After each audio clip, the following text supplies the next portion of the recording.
Olá, voltamos então aqui no nosso módulo 6, na nossa aula do módulo 6, e nós vamos tratar especificamente em relação às férias, né? As férias nós tivemos algumas alterações nos últimos anos, né?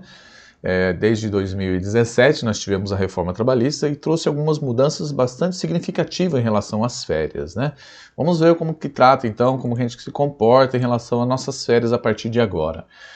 Bem, as férias, ela funciona da seguinte forma: o funcionário ele adquire o direito às férias, né? A partir do momento em que ele completa 12 meses de trabalho. 12 meses de trabalho, ele adquire então 30 dias de férias, e esses 30 dias de férias, então ele vai adquirindo mês a mês. Então cada mês que ele trabalha corresponde a 2 dias e meio de férias. Aí multiplicado por 12, ele vai ter direito então a 30 dias de férias, né? Essas férias então, ele tem que ser tirada após o período aquisitivo. Então nós temos o período aquisitivo de 12 meses. Após esse período aquisitivo, a empresa, lembrando bem que quem decide a concessão dessas férias é o empregador, tá? De acordo com a legislação, o empregador que decide essa concessão dessas férias, tá? Que é o período concessivo. E aí esse período concessivo, a empresa então tem 11 meses para dar essas férias ao funcionário. Então, que na verdade é um mês antes de vencer a segunda férias. Por isso que quando vence a segunda férias, o empregador tem que pagar as férias em dobro. Então não pode passar nenhum dia do período aquisitivo, do segundo período aquisitivo, tá? Porque senão o empregador tem que pagar em dobro. Então, como é a responsabilidade dele de conceder essas férias, então fica a responsabilidade dele também. Se caso vencer duas, ele tem que pagar em dobro, tá certo? Então essa seria a questão da concessão. Então o período aquisitivo também, ele vai sempre de um ano para o outro, tá? Ele inicia, por exemplo, em 1º de março de 2019 e termina no dia 28 de fevereiro de 2020, por exemplo, tá? Então é tudo 30, tá? 30, 30, 30, 30, não importa quantos dias tem o mês, tá? O mês fechado para fins de férias é 30 dias. E aí as mudanças que nós tivemos em relação às férias desde 2017, né? Então com a Lei 13.467, é em relação ao seu fracionamento. Quando nós falávamos em fracionamento, antes da reforma trabalhista, não era possível, tá? Se fazia esse fracionamento, mas só era permitido o fracionamento das férias em casos de férias coletivas. E aí, no caso de férias coletivas, e aí tem que avisar o sindicato, tem que avisar o Ministério do Trabalho, e não poderia ser menos que 10 dias. Após a reforma trabalhista, de novembro de 2017, aí ficou tudo muito mais tranquilo. Então está vendo agora a possibilidade de se fazer o fracionamento, e inclusive em 3 vezes, em 3 períodos nós fazemos o fracionamento dessas férias, né? Então o primeiro período dela, 14 dias, a lei traz nessa ordem, no artigo 134, no seu inciso 1º lá, tá? 14 dias, e os outros 2 períodos não pode ser menos que 5 dias, tá? Não pode ser menos que 5 dias, tá? Nós entendemos, é o nosso entendimento, existem várias linhas de entendimentos aí em relação a esses 14 dias, se deve ser o primeiro, se pode ser o segundo, se pode ser o terceiro. A lei não trata desse tema nessa ordem, tá? Mas ela traz uma ordem cronológica, que é os 14 e os outros não podem ser menos que 5.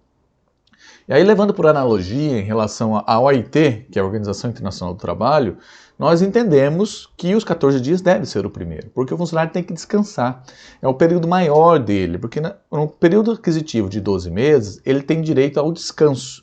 E os 14 dias, nós entendemos que esses 14 dias é o necessário para que ele realmente descanse desse período de 12 meses trabalhado.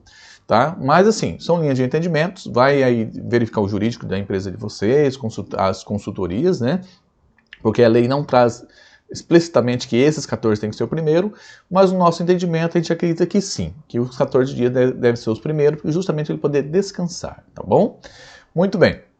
Então, essa foi uma grande conquista que nós tivemos em relação à reforma trabalhista.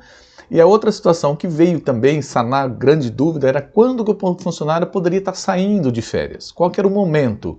Né? Tinha-se dúvida se era na segunda, terça, ou na quarta-feira, na quinta ou na sexta-feira. Então tinha muito dessa dúvida. Em relação a isso, a reforma também esclareceu bem. São 2 dias que antecedem a domingos e feriados, tá? Sempre 2 dias que antecedem a domingos e feriados.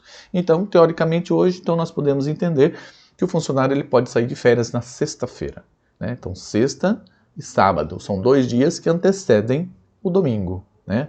Ou no caso de feriados, tá bom? Porque o sábado é dia útil, tá bom? Independente se você trabalha no sábado ou não, se você compensa o sábado ou não, o sábado é, para fins de pagamento, o sábado é considerado como um dia útil, tá? Independente da jornada de trabalho, tudo bem? Então nós só temos como DSR os domingos e os feriados, tá bom? Sábado não é DSR, tá joia? Então, ele pode sair, então, 2 dias que antecedem aos domingos e feriados. Outra situação, mas já era nesse padrão também, em relação ao pagamento. Então, o funcionário tem que receber essas férias 2 dias antes dele sair de férias, tá bom? Tem que receber as férias. E lembrando que a férias, ela é concedida uma bonificação de 1/3, tá? Então, ele tem um acréscimo aí de 1/3 sobre esses 30 dias, tá? Então, podemos dizer assim que de 30 dias de férias, ele tem direito a 10 dias de 1/3, tá bom? Vai calcular as férias, tem que calcular 1/3 também. E o pagamento, tanto das férias como do 1/3, é no mesmo período, 2 dias antes, paga-se junto. Ok? Não existe outra forma de pagamento não, tá bom? É no momento que ele sai de férias. 2 dias antes ele vai receber as férias, mais 1/3, tá bom? E aí nós falamos em questão de remuneração, aí como eu vou pagar esse funcionário? O pagamento dessa remuneração do funcionário é composto de tudo que ele ganha, tá? Salário, horas extras, adicionais, comissões, ajuda de custo, gratificações, tudo que ele recebe, faz-se a média dessas variáveis, soma-se ao salário, e aí nós vamos encontrar o valor da remuneração das férias desse funcionário, tá? Nós vamos entender melhor na aula, no exercício que nós vamos fazer, referente às férias, tudo bem? E aí, voltando em relação às férias coletivas, então, nós tínhamos, antes da reforma, a possibilidade, então, de 10 dias de férias, né? Agora, com a reforma trabalhista, então, nós temos aí a possibilidade, então, dos 14 dias, né? De poder conceder, porque ela pode ser parcelado em 3 vezes, né? Inclusive, então, enquadra nesses quesitos a questão das férias coletivas. Lembrando bem que, no caso das férias coletivas, nós temos os comunicados, né? Que aí os comunicados com 15 dias antes de sair dessas férias coletivas, nós temos que avisar, então, o sindicato e o Ministério do Trabalho, tá bom? São 2 órgãos que nós temos que fazer os comunicados aí em relação às férias coletivas, tudo bem? E aí, todas as férias, tanto coletiva como as férias normais, nós precisamos lembrar muito bem que o funcionário pode perder direito a alguns dias de férias ou o total das suas férias. Tudo vai depender da quantidade de afastamentos que ele tem. No caso das faltas, se o funcionário, durante o período aquisitivo dele, por exemplo, o primeiro exemplo que nós demos, 2019, 2020, eu vou olhar este período aquisitivo. Se nesse período aquisitivo ele tiver até 5 faltas, ele não perde nada de férias, ele tem os mesmos 30 dias. Se ele faltar de 6 a 14, ele vai ter 24 dias. Se faltar de 15 a 23, 18 dias. E de 24 a 32, 12 dias, tá? E aí, acima de 32 faltas, ele perde totalmente o direito às férias. E quando nós falamos de faltas, é aquelas faltas não justificadas, tá? Aquelas que você desconta no holerite do funcionário, tá bom? Durante o ano você vem descontando todos os meses, e aí no fechamento do período aquisitivo dele, você vai verificar quantas faltas ele tem, e aí vai ser deduzido isso das férias do funcionário, tudo bem? Muito bem. Aí o funcionário ele pode perder as férias totalmente? Pode, acima de 32 faltas, ou quando ele ficar afastado pelo INSS, pela Previdência Social, por mais de 6 meses. Se o funcionário ficar afastado por mais de 6 meses, ele também perde todo o período aquisitivo, tá bom? Proporcional. E aí conta-se um novo período assim do retorno dele, tá bom? Este cálculo, né, nós vamos ver a possibilidade dele depois, tá joia? E aí, além das férias, o funcionário também tem a possibilidade de vender 1/3 das suas férias. Então ele tem 30 dias, ele pode vender 10 dias. E aí, levando em consideração a OIT, nós temos os mesmos critérios aqui, tá? Os 20 dias primeiro, ele descansa primeiro. E aí eu compro os 10 dias, que é a parte final das férias dele. Então, dos 30, primeiro ele descansa 20, e aí eu compro os 10 dele de abono pecuniário, tá bom? Então, tanto os 20 dias como os 10 dias de abono pecuniário tem 1/3 constitucional. Os dois têm. Os 20 dias tem mais 1/3. Os 10 dias tem mais 1/3, tudo bem? E aí eu vou comprar esses 10 dias dele e vou pagar juntamente com as férias, tá? Quando ele, 2 dias antes, ele vai sair, ele vai receber as férias mais 1/3, e ele vai receber o abono pecuniário mais 1/3, 2 dias antes dele sair de férias, tá joia?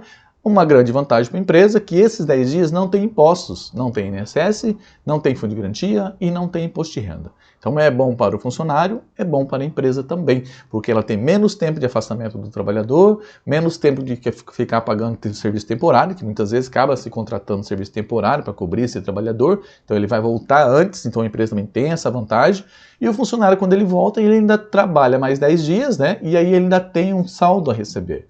Porque você entende que 30 dias quando ele sai de férias, ele demora 60 para receber novamente. Porque ele tem uns 30 dias de férias, aí ele volta a trabalhar, e aí ele tem mais 30 dias para trabalhar para poder receber o próximo pagamento. Olha só, é muito tempo. E aí quando ele vende, então ele tira 20 dias, recebe 30, mais 1/3, por causa ele vendeu 10 dias, e ele vai trabalhar 10 dias do mês, e ainda vai ganhar no final do mês esses 10 dias que eu vou pagar para ele, 10 dias que eu comprei, justamente para ele não tirar as férias, tá certo? Então existe essa possibilidade, e aí um critério bastante interessante. A concessão das férias, quem decide é o empregador.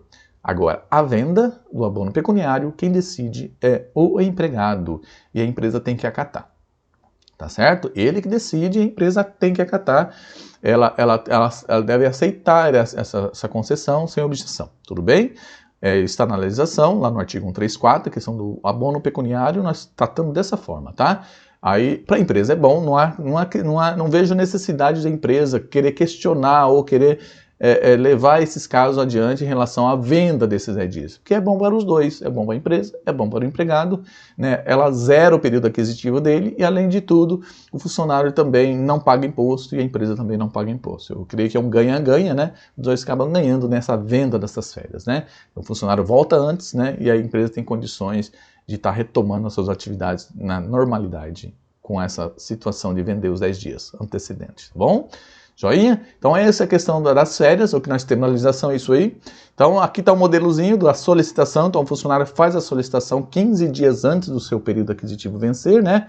E aí nós podemos fazer então esse recibo, né? Para ele conceder então a partir da solicitação dele, tá bom? Muito bem. E aí na próxima aula então nós vamos ver a questão dos cálculos, né? Como que funciona o cálculo dessas férias. Tanto das férias como do abono pecuniário. Nós vamos fazer o cálculo de tudo isso aí, passo a passo, para vocês entenderem melhor como funciona esse cálculo. Então, em relação à mudança na lei, na reforma trabalhista, na lei 13.467 de 2017, o que nós temos foi essas alterações, tá certo? Não podemos esquecer dos avisos de férias, tá? 30 dias lá, o E-Social, nós temos essa obrigatoriedade de comunicar o funcionário com 30 dias antes, para ele sair de férias com 30 dias antes. Deve haver esse comunicado, tá certo? Não vamos esquecer. Joinha? Beleza, então. Vamos para a próxima aula e voltamos daqui a pouquinho. Muito obrigado.